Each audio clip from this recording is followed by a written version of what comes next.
old faces, I mean that in the very best way. I recognize you're still a handsome group. I knew, Judge. And loved, and in a place that I also grew to love.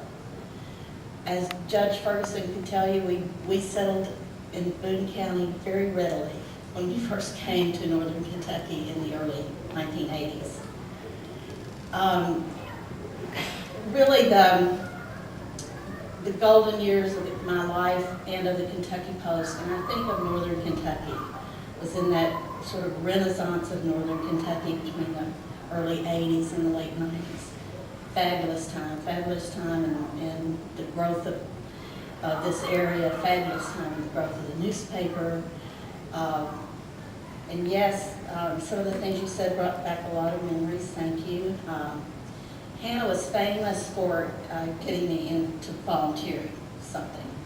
So I have to thank you on her behalf for the gift to Dinsmore, because she roped me into doing the first capital campaign for the Dinsmore homestead way back when.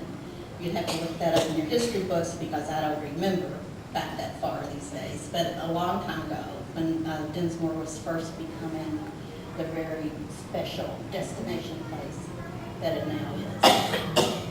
I want to talk just a little bit about philanthropy. The Kentucky, when I retired from Scripps, I went from editorship of the Kentucky Post to the Scripps Howard central offices just across the street. I had to get that green card, to go. I didn't have a motorcycle, so I had to, get the green card to go across the bridge every day. To work in the tower in Cincinnati as president and CEO of the Scripps Howard Foundation. And it was my privilege and a terrific job. If you can ever get this job, you should take it, giving other people's money away to the tune of about 150 to 300, 500,000 at the peak. And when we were building actually a school of journalism, we spent several $1 million in a year.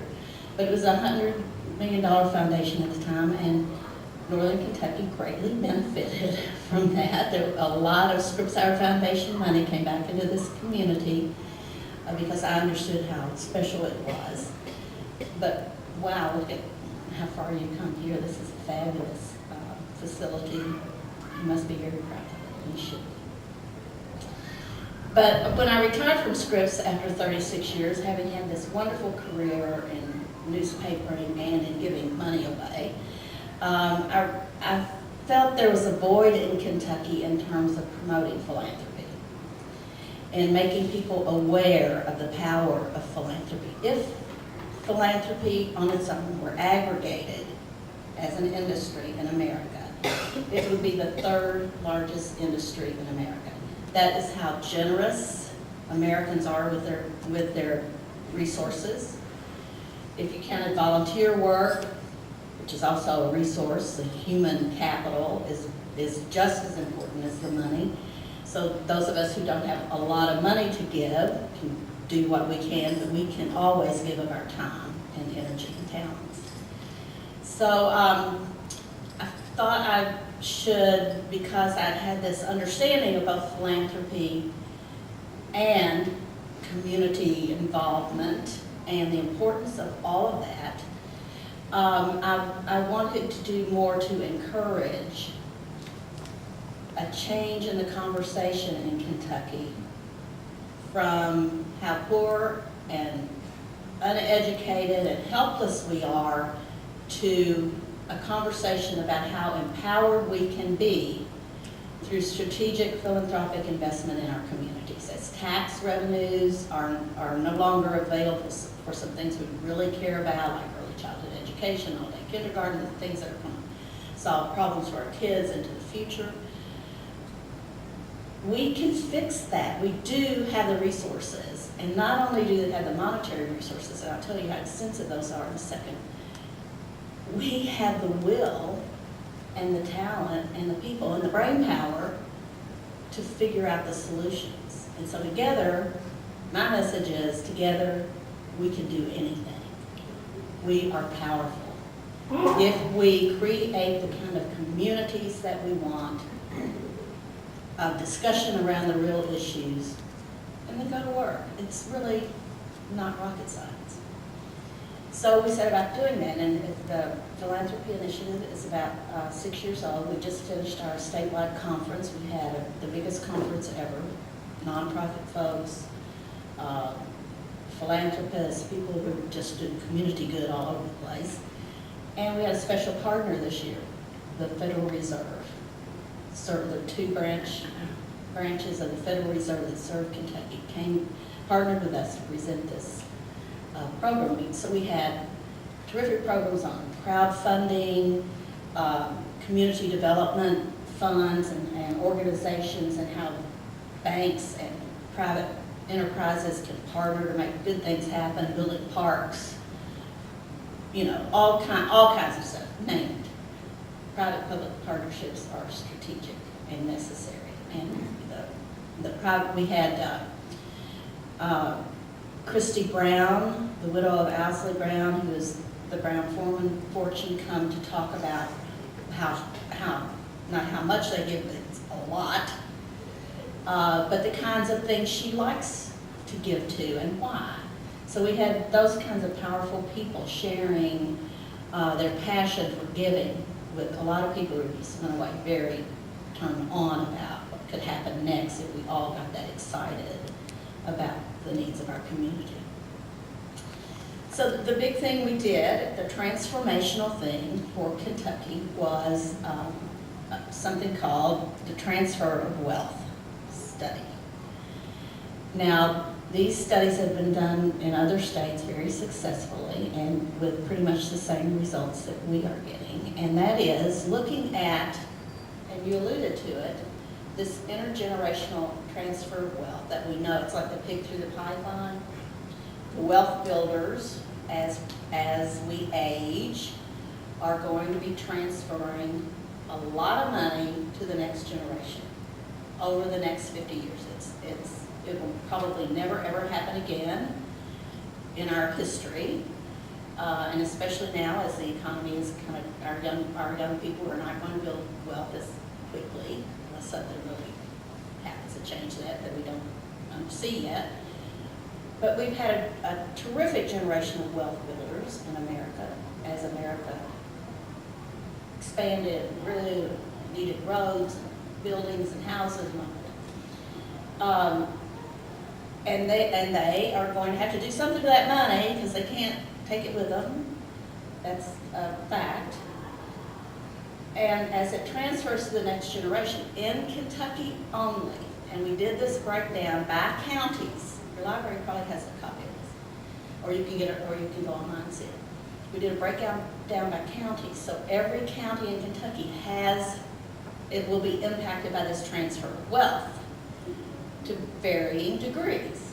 As you might imagine, the wealthiest being northern Kentucky counties, the core central Kentucky bluegrass area, Louisville, of course, lots and lots of wealth there. In Kentucky, over the next 50 years, $700 billion will transfer from one generation to another. Now that's all kinds of wealth. It's land wealth, it's businesses, it's actually money in the bank and under the mattress. That's a lot of wealth. And so once we have this intelligence, we can honestly say to Kentuckians, you're not without resources, you're not without possibilities. There's a lot of possibility out there. So what should the strategy be? And we think the strategy should be getting the message to the wealth builders. Okay, you want to make sure your church is taken care of, your family is taken care of course. How much do they need? That's one question. How much do they really need?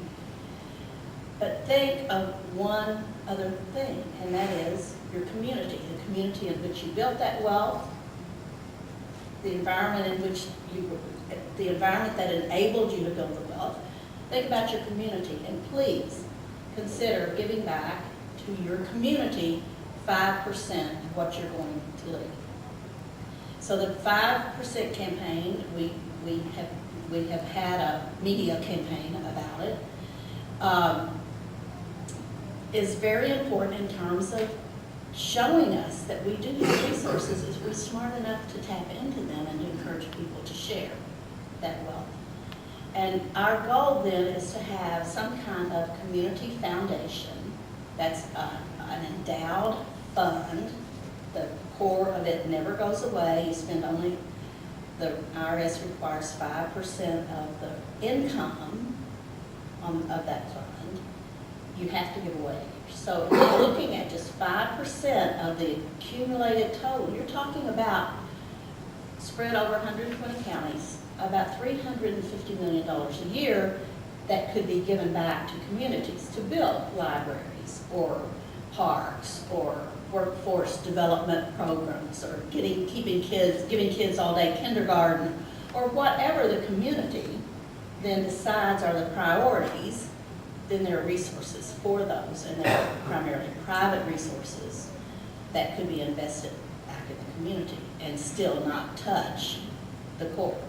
So one of the things I did as a volunteer when I was in Northern Kentucky was help start the Northern Kentucky Fund, which is an endowed fund. It's now maybe $50 million by now. Partnering with the Greater Cincinnati Foundation. So these Northern Kentucky counties are covered. There is a way for wealth builders to give back, totally approved by the IRS, through the Northern Kentucky Fund, and all of those, the income from all of those monies that go there come back to this community for the priorities that the community sets for itself. It's a terrific resource. So then the next thing we did was we took that information to the governor and the legislature, and the governor is still going around the state talking about the transfer of wealth study. And we asked the legislature for an endowed Kentucky tax credit, which we did get unanimously through the legislature, which is no small miracle. It was good. It is about to run out. It's in its third year, and it gives an outright 10% tax credit to any donor to an endowed fund in a community foundation in Kentucky. So in addition to the normal deduction you would get for your gift, you're also going to get this tax credit, which means that you can give a much bigger gift for a lot less money because you're going to get the tax benefit of that. In just 2 years, the tax credit in this fiscal year, or the pot of money that was set aside, was used up in less than 30 days. And what we need to do is go back to the legislature and say, don't just renew this, but increase it, because it's very popular. In just 2 years, we've leveraged into endowed funds and community foundations about $15 million in new endowed funds and community foundations around the state. So think what we could do if we had a bigger tax credit, could go out and promote that around the state, what the possibilities are. And these then become funds that they're volunteer funds that then we don't have to depend on taxes to meet in terms of the needs of the community. It's kind of a no-brainer. And people are, again, very generous. And people who have it to give do almost always do give it. And as you're thinking about your legacy,